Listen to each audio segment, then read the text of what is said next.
ವಿಶ್ವೋತ್ತೀರ್ಣಸ್ವರೂಪಾಯ ಚಿನ್ಮಯಾನಂದರೂಪಿಣೇ ತುಭ್ಯಂ ನಮೋ ಹಯಗ್ರೀವ ವಿದ್ಯಾರಾಜಾಯ ವಿಷ್ಣವೇ. ವೀಕ್ಷಕರಿಗೆ ನಮಸ್ಕಾರ. ಒಂದು ಪ್ರಶ್ನೆ ನಮಗೆಲ್ಲ ಆವಾಗವಾಗ ಬರುತ್ತೆ, ಏನು ಜೀವನ ಅನ್ನುವಂಥದ್ದು? ಈ ಜೀವನಕ್ಕೆ ಅರ್ಥ ಇದೆಯಾ? ಇದು ನೋಡಿದ್ರೆ ಹೇಗೆ ಅಂತಂದರೆ ಏನೋ ಒಂದು ದೊಡ್ಡ ಪ್ರವಾಹದ ತರಹ ಕಾಣಿಸುತ್ತೆ. ಒಂದು ನದಿ ತುಂಬ ದೂರದಿಂದ ಬರ್ತಾ ಇರೋವಂಥದ್ದು, ಅದು ಹೋಗ್ತಾ ಇರೋವಂಥದ್ದು ನಮಗೆ ಕಾಣಿಸುತ್ತೆ. ಅದರ ಆರಂಭವೂ ಗೊತ್ತಾಗಲ್ಲ, ಅದರ ಕೊನೆಯೂ ಗೊತ್ತಾಗಲ್ಲ. ಹೀಗೆ ದೊಡ್ಡ ಪ್ರವಾಹವಾಗಿ ಹೋಗ್ತಾ ಇರುತ್ತೆ. ಹಾಗೆ ನಮ್ಮ ಜೀವನ ಸುಮ್ಮನೆ ಒಂದು ಪ್ರವಾಹವಾಗಿ ಹೋಗ್ತಾ ಇದೆ ಅಷ್ಟೇ. ಇದಕ್ಕೇನಾದ್ರು ಅರ್ಥ ಇದೆಯಾ ಅನ್ನುವಂತಹ ಒಂದು ಪ್ರಶ್ನೆ ನಮ್ಮನ್ನು ಎಷ್ಟೋ ಸಲ ಕಾಡಬಹುದು. ಅದಕ್ಕೆ ಸಂಸ್ಕೃತದಲ್ಲಿ ಭರ್ತೃಹರಿ ಅನ್ನುವಂತಹ ಒಬ್ಬ ಕವಿ ಈ ಪ್ರಶ್ನೆಯನ್ನು ತಗೊಂಡು ಹೇಳ್ತಾನೆ. ಏನಂದರೆ, ಜೀವನವನ್ನು ನೋಡಿದ್ರೆ ಕೆಲವು ಕಡೆ ನೋಡಿ ಒಂಥರ ಪಾಸಿಟಿವ್ ಆಗಿರೋದು ಕಾಣುತ್ತೆ, ಕೆಲವು ಕಡೆ ನೆಗೆಟಿವ್ ಆಗಿರೋವಂಥದ್ದು ಕಾಣುತ್ತೆ. ಇದರಲ್ಲಿ ಏನು ಯಾವುದು ನಿಜವೋ ಯಾವುದು ಸುಳ್ಳೋ ಅರ್ಥ ಆಗೋದಿಲ್ಲ ಅಂತಂದ್ಬಿಟ್ಟು ನಾವು ಸುಮ್ಮನೆ ಪಾಸಿಟಿವ್ ನೆಗೆಟಿವ್, ಸಕಾರಾತ್ಮಕ ನಕಾರಾತ್ಮಕ, ಧನ ಋಣ ಈ ಥರ ಪದಗಳನ್ನು ಬಳಸ್ಬೋದು. ಹಾಗಂದ್ರೆ ಏನು ನಿಮ್ಮ ಮನಸ್ಸಲ್ಲಿ ಏನಿದೆ ಹೇಳಿ, ಸ್ವಲ್ಪ ಅದನ್ನ ಬಿಡಿಸಿ ಹೇಳಿ ಅಂತ ನಮಗೆ ಪ್ರಶ್ನೆ ಬರ್ಬೋದು. ಅದನ್ನ ಏನು ಪಾಸಿಟಿವು ಏನು ನೆಗೆಟಿವು ಅಂತ ನೀವು ಕೇಳಿದ್ರೆ ಅದಕ್ಕೆ ಅವನು ಕವಿ ಅಲ್ವಾ, ಸ್ಪಷ್ಟವಾಗಿ ಹೇಳ್ತಾನೆ. ನೋಡಿ, ಒಂದು ಕಡೆ ನೋಡಿದ್ರೆ ವೀಣೆಯನ್ನು ನುಡಿಸ್ತಾ ಇರುವಂಥದ್ದು.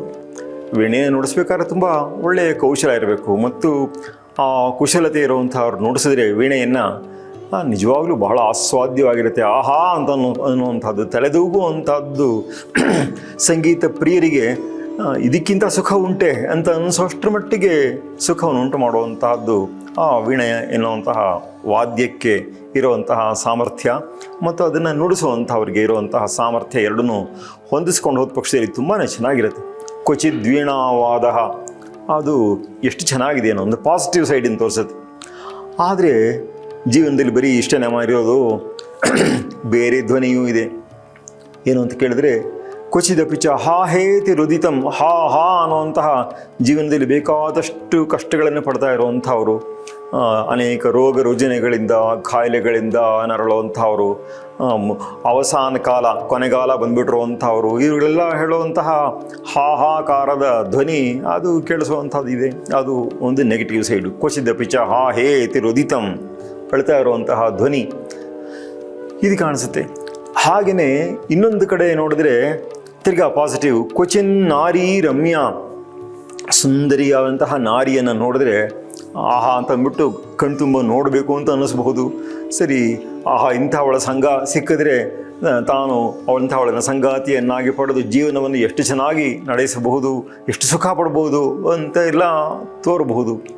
ಆದರೆ ಒಂದು ಸ್ವಲ್ಪ ಹಿಂದೆ ಮುಂದೆ ನೋಡಿದ್ರೂ ಗೊತ್ತಾಗುವಂಥದ್ದು ಕ್ವಚಿದಪಿ ಜರಾ ಜರ್ಜರ ಉಪುಹು, ಜರೆಯಿಂದ ಅಂದರೆ ಮುಪ್ಪಿನಿಂದ ಜರ್ಜರಿತವಾಗಿರುವಂತಹ ಮೈ, ಸುಕ್ಕು ಗಟ್ಟಿದ ಮೈ, ಅಂಗಂಗಳಿತಂ ಫಲಿತಂ ಮುಂಡಂ ಅಂತ ಹೇಳ್ತಾರಲ್ಲ, ಆ ರೀತಿಯಾದಂತಹ ಮೈ.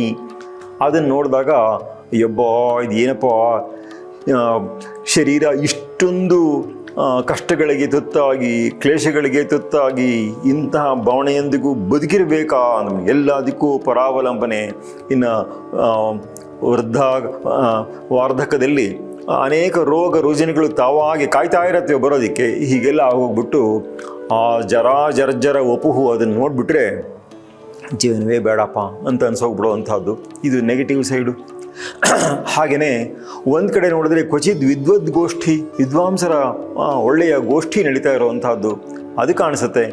ಸರಿ, ಎಷ್ಟೆಷ್ಟು ಆಳವಾದ ವಿಷಯಗಳನ್ನೆಲ್ಲ ಅವರು ಚರ್ಚೆ ಮಾಡ್ತಾ ಇರುವಂಥದ್ದು, ಇದನ್ನೆಲ್ಲ ನೋಡಿದಾಗ ಒಂಥರ ಸಂತೋಷವಾಗುತ್ತೆ. ಅವರ ಬುದ್ಧಿ ಸಾಮರ್ಥ್ಯವೋ ಮತ್ತು ಜೀವನವನ್ನು ಆಳವಾಗಿ ನೋಡುವಿಕೆಯೋ ಇದೆಲ್ಲನೂ ಕೂಡ ಸೈಂಟಿಸ್ಟ್ ದೊಡ್ಡ ದೊಡ್ಡ ರಿಸರ್ಚ್ಗಳು ಮಾಡಿದಾಗ ಇದನ್ನೆಲ್ಲ ನೋಡಿದಾಗ ನಮ್ಗೆ ಅರ್ಥವಾಗುತ್ತೋ ಬಿಡುತ್ತೋ, ಅದು ಎಷ್ಟು ಒಳ್ಳೆ ಕೆಲಸ ಮಾಡಿಸಿದ್ದಾರೆ ಅಥವಾ ಎಷ್ಟು ದೊಡ್ಡ ಕೆಲಸ ಮಾಡ್ತಾ ಇದ್ದಾರೆ ಅನ್ನೋವಂಥದ್ದನ್ನು ನೋಡಿಯೇ ಒಂದು ಸಂತೋಷ ಆಗುವಂಥದ್ದು ಉಂಟು.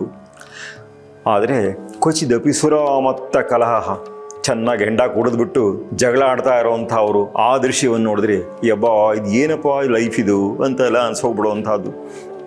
ಹೀಗೆ ಅದಕ್ಕೆ ಹಿಂದಿಲ್ಲ ಮುಂದಿಲ್ಲ, ಮಾತಿನಲ್ಲಿ ಉಚ್ಚಾರಣೆಯೇ ಅದ್ರಲ್ಲಿ ತೊದಲ್ಕೊಂಡು ನುಡಿ ಬರುವಂಥದ್ದು ಅನ್ನೋದಲ್ದೇ ಅವರ ಮನಸ್ಸಲ್ಲಿ ಒಳಗಡೆ ಎಂದು ಬಾಯಿ ಬಿಟ್ಟು ಹೇಳಿಲ್ಲದೆ ಇರುವಂತಹ ಮಾತುಗಳೆಲ್ಲ ಆಚೆ ಬಂದ್ಬಿಡುವಂಥದ್ದು, ಕೆಟ್ಟ ಮಾತುಗಳು ಬಂದ್ಬಿಡುವಂಥದ್ದು, ಹೇವರಿಕೆ ಉಂಟಾಗುವಂತಹ ಮಾತುಗಳು ಬರುವಂಥದ್ದು. ಇದನ್ನೆಲ್ಲ ನೋಡಿಬಿಟ್ರೆ ಇದು ಏನಪ್ಪ ಘನಘೋರ ಅಂತ ಅನ್ಸೋಗ್ಬಿಡುತ್ತೆ.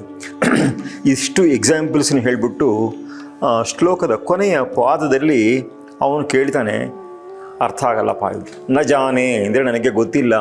ಏನು ಗೊತ್ತಿಲ್ಲ ಅಂತಂದರೆ ಸಂಸಾರ ಕಿಂ ಅಮೃತಮಯ ಕಿಂ ವಿಷಮಯ ಅಂತ. ಈ ಸಂಸಾರ ಅನ್ನೋದು ಅಮೃತಮಯವೋ ವಿಷಮಯವೋ ನನಗೆ ಗೊತ್ತಾಗೋದಿಲ್ಲ ಅಂತಂದ್ಬಿಟ್ಟು.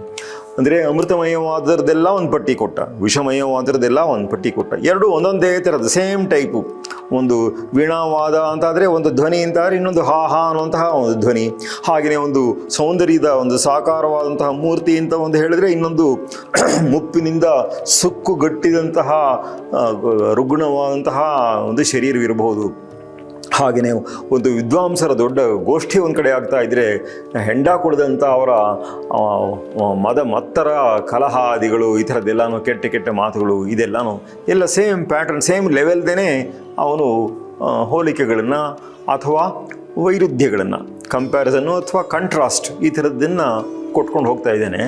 ಹೋಗ್ಬಿಟ್ಟು ಕೊನೆಯಲ್ಲಿ ಕ್ವಶನ್ ಮಾರ್ಕ್ ಏನಪ್ಪ ಅಂದರೆ, ಇದನ್ನೆಲ್ಲ ನೋಡಿದ್ರೆ ಒಂದು ಸೆಟ್ಟನ್ನು ನೋಡಿದ್ರೆ ಸಂಸಾರ ಎಲ್ಲ ಅಮೃತಮಯ ಅಂತ ಅನಿಸುವಂಥದ್ದಿರುತ್ತೆ, ಇನ್ನೊಂದು ಸೆಟ್ಟೆಲ್ಲ ನೋಡಿದ್ರೆ ವಿಷಮಯ ಅಂತಿರುತ್ತೆ.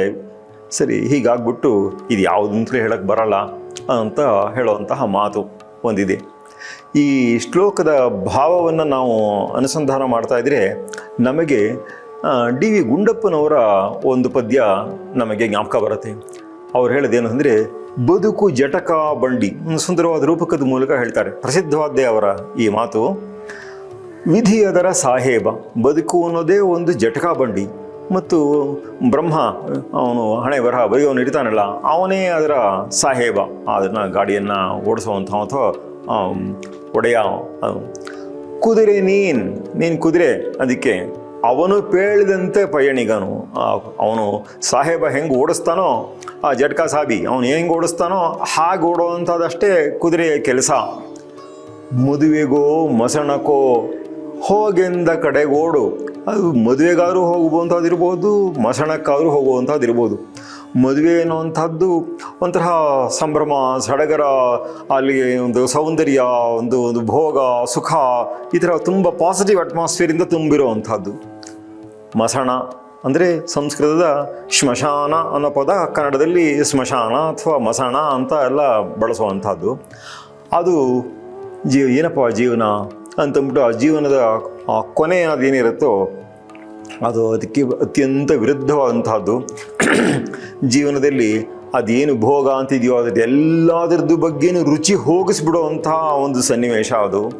ಎಂತಹ ಸುಂದರವಾದ ಶರೀರವಾಗಿರ್ಬೋದು, ಎಂತಹ ಕಟ್ಟು ಮಸ್ತಾದ ಆಳಾಗಿರ್ಬೋದು, ಏನು ಹಗ್ಗದಿಂದ ಬಿಗಿದು ತೊಗೊಂಡೋಗಿ ಕೊನೆಯಲ್ಲಿ ಬೆಂಕಿಯಲ್ಲಿ ಹಾಕುವಂಥದ್ದು, ಅದಕ್ಕೆ ಬೆಂಕಿಯನ್ನು ಹಚ್ಚುವಂಥದ್ದು. ಹೀಗಾಗೋಗ್ಬಿಡುತ್ತೆ. ಹೇಗೆ ಶುರುವಾಗಿದ್ದು ಹೇಗೆ ಅವಸಾನವಾಗೋಯಿತು ಅಂತ ನೋಡಿದಾಗ ಅಯ್ಯೋ ಇದು ಏನಪ್ಪ ಇದು ಅಂತಂದ್ಬಿಟ್ಟು ಅನಿಸ್ಬಿಡುತ್ತೆ. ಆದರೆ ನಮ್ಮ ಕಂಟ್ರೋಲ್ನೆಲ್ಲ ಏನೂ ಇಲ್ಲ, ನಮ್ಮ ಕೈಯಲ್ಲಿ ಏನೂ ಇಲ್ಲ. ಆದ್ದರಿಂದ ಹೋಗೆಂದ ಕಡೆ ಓಡು. ಅದು ನೀನು ಮದುವೆಗಾದರೂ ಹೋಗ್ಬೋದು, ಮಸಣಕ್ಕಾದರೂ ಹೋಗ್ಬೋದು, ನಿನ್ನ ಫ್ರೀಡಮ್ಮೂ ಇಲ್ಲ ಅದರಲ್ಲಿ. ಆ ವಿಧಿ ಅದು ಏನು ಹೇಳುತ್ತೋ ಆ ಕಡೆ ಹೋಗ್ಬೇಕಷ್ಟೇನೆ ನೀನು. ಇದು ಏನು ಅಂತಂದರೆ ಪದ ಕುಸಿಯೇ ನೆಲವಹದು ಮಂಕುತಿಮ್ಮ ಅಂತ ಹೇಳುವಂಥ ಒಂದು ಮಾತಿದೆ. ಆದರೂ ಜೀವನಕ್ಕೆ ಅರ್ಥವೇನು, ಪರಮಾರ್ಥ ಅದಕ್ಕೇನೋ ಇದೇನು ಅಂತ ಹೇಳಿದ್ರೆ ಏನೂ ಗೊತ್ತಾಗೋದಿಲ್ಲ. ಆ ರೀತಿ ಇರುತ್ತೆ. ಮದುವೆಗೋ ಮಸಣಕ್ಕೋ ಏನು ಹೇಳಕ್ಕೆ ಬರೋದಿಲ್ಲಪ್ಪ. ಇವತ್ತು ನಾವು ಜೋರಾಗಿ ಗೆಲ್ತೀವಿ ಅಂದ್ಕೊಂಡಿರ್ತಾರೆ, ಸೋತೋಗಿರ್ತಾರೆ. ಸೋಲ್ತೀವಿ ಅಂತ ಅಂದ್ಕೊಂಡಿರ್ತಾರೆ, ಗೆದ್ದುಬಿಡ್ತಾರೆ. ಯಾರಿಗೆ ಏನಾಗುತ್ತೆ ಹೇಳೋಕ್ಕಾಗಲ್ಲ. ಈ ರೀತಿ ಎಲ್ಲ ಪರಿಸ್ಥಿತಿಗಳುಂಟು. ಆದ್ದರಿಂದ ಜೀವನಕ್ಕೆ ಏನು ಅರ್ಥ ಇದೆ ಅನ್ನೋವಂತಹ ಪ್ರಶ್ನೆ ನಮ್ಮನ್ನೆಲ್ಲನೂ ಕಾಡುವಂಥದ್ದೇನೆ. ಜೀವನದಲ್ಲಿ ಅನೇಕ ಸುಂದರ ಸನ್ನಿವೇಶಗಳು ಇರುವಂತೆಯೇ ಅನೇಕ ಘೋರ ಸನ್ನಿವೇಶಗಳು. ಕೊನೆಗೆ ಹೆಂಗೆ ಅನಿಸ್ಬಿಡುತ್ತೆ ಅಂದರೆ, ನಮಗೂ ಪ್ರಾಣಿಗಳಿಗೂ ಏನು ವ್ಯತ್ಯಾಸದಲ್ಲಿ ಅವುಗಳ ಜೀವನಕ್ಕೂ ನಮ್ಮ ಜೀವನಕ್ಕೂ ಅಂತಂದ್ಬಿಟ್ಟು KPS ಅಂತ ಹೇಳ್ತಾರೆ, ಖಾನಾ ಪೀನಾ ಸೋನಾ ಅಂತಂದ್ಬಿಟ್ಟು. ಈ ಪ್ರಾಣಿಗಳು ಮಾಡುತ್ತವೆ, ನಾವು ಮಾಡ್ತೀವಿ. ನಮಗೆ ಒಂದಿಷ್ಟು ಮಾತಾಡೋಕ್ಕೆ ಬರುತ್ತೆ, ಒಂಚೂರು ಪಾರು ಬುದ್ಧಿಶಕ್ತಿ ಇದೆ, ಏನೋ ಮಾಡ್ತೀವಿ ಅನ್ನೋದು ಬಿಟ್ಟರೆ ಪ್ರಾಣಿಗಳ ಜೀವನಕ್ಕೂ ನಮ್ಮ ಜೀವನಕ್ಕೂ ತುಂಬ ವ್ಯತ್ಯಾಸ ಇದೆಯಾ ಅಂತೆಲ್ಲ ತುಂಬ ಅನಿಸ್ಬಿಟ್ಟು ಎಷ್ಟೋ ಜನ ಪೆಸಿಮಿಸ್ಟಿಕ್ ಆಗಿಬಿಡ್ತಾರೆ. ಅಂದರೆ ಏನಂತಂದರೆ, ಇದೆಲ್ಲ ಏನು ಸುಖ ಇಲ್ಲ ರೀ, ಸುಮ್ಮನೆ ಏನೋ ನಾವೇನು ಆಸೆ ಪಟ್ಟು ಹುಟ್ಟು ಬಂದು ನಮ್ಮ ಅಪ್ಪ ಅಮ್ಮ ಹುಟ್ಟಿಸಿದ್ರು, ನಾವು ಸಾಯಕ್ಕಾಗಲ್ಲ ಬದುಕಿದ್ದೀವಿ ಅಷ್ಟೇ ಅಂತ ಅಂದ್ಕೊಂಡು, ಅಥವಾ ಸಾಯಕ್ಕೆ ಮನಸ್ಸು ಬರಲ್ಲ ಬದುಕಿದ್ವಿ ಅಂತ ಅಂದ್ಕೊಳ್ಳೋವಂಥವ್ರು ಕೆಲವರು. ಇನ್ನು ಕೆಲವು ದೇವರು ದಿಂಡರು ಯಾರೂ ಇಲ್ಲ ಅಂತ ಹೇಳೋವಂಥವ್ರು. ಇನ್ನು ಕೆಲವರು ದಿಂಡರು ಇರ್ಬೋದು, ನಮ್ಮ ಕೈಯಲ್ಲಿ ತಿಳ್ಕೊಳಕ್ಕೆ ಆಗೋದಿಲ್ಲ ರೀ ಅದು ಅಂತಂದ್ಬಿಟ್ಟು ಇಂಥವ್ರನ್ನ ಅಗ್ನಾಸ್ಟಿಕ್ ಅಂತ ಕರೀತಾರೆ. ಅಂದರೆ ದೇವರಿದ್ದಾನೆ ಅಥವಾ ಇಲ್ಲ ಅಂತ ಹೇಳೋದಕ್ಕೆ ನಮ್ಮ ಕೈಯಲ್ಲಿ ತೀರ್ಮಾನ ಮಾಡೋಕ್ಕೆ ಆಗೋದೇ ಇಲ್ಲ ಅಂತ ಹೇಳುವಂಥವ್ರು. ದೇವ್ರು ಇಲ್ಲವೇ ಇಲ್ಲ ಅಂತ ಅಂದ್ಕೊಳ್ಳೋರು ಅಥೆಯಿಸ್ಟಿಕ್ ಅಂತ ಅವ್ರನ್ನ ಹೇಳ್ತಾರೆ. ಸರಿ, ಹೀಗೆಲ್ಲ ಇದೆ ನಾನಾ ತರಹದ ವಾದಗಳು.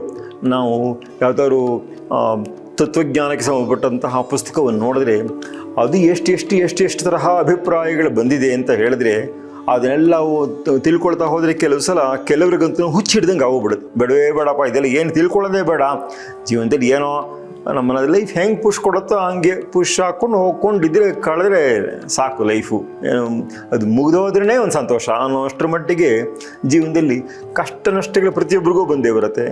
ಹಾಗೆ ಬಂದುಬಿಟ್ಟಾಗ ಸಾಯಬೇಕು ಅಂತ ಕೆಲವು ಸಲ ಆಸೆ ಆಗುತ್ತೆ, ಧೈರ್ಯ ಬರಲ್ಲ, ಹೋದರೆ ಸತ್ತರೆ ಒಳ್ಳೆಯದು ಅಂತ ಗ್ಯಾರಂಟಿ ಇರಲ್ಲ, ಏನೂ ಮಾಡೋಕ್ಕೂ ಗೊತ್ತಾಗ್ದೇ ಬರೀ ಪೇಚಾಟ ಈ ಲೈಫ್ ಅಂತ ಹೀಗೆಲ್ಲ ಅನಿಸ್ಬಿಡುವಂತಹ ಸನ್ನಿವೇಶಗಳಿದೆ.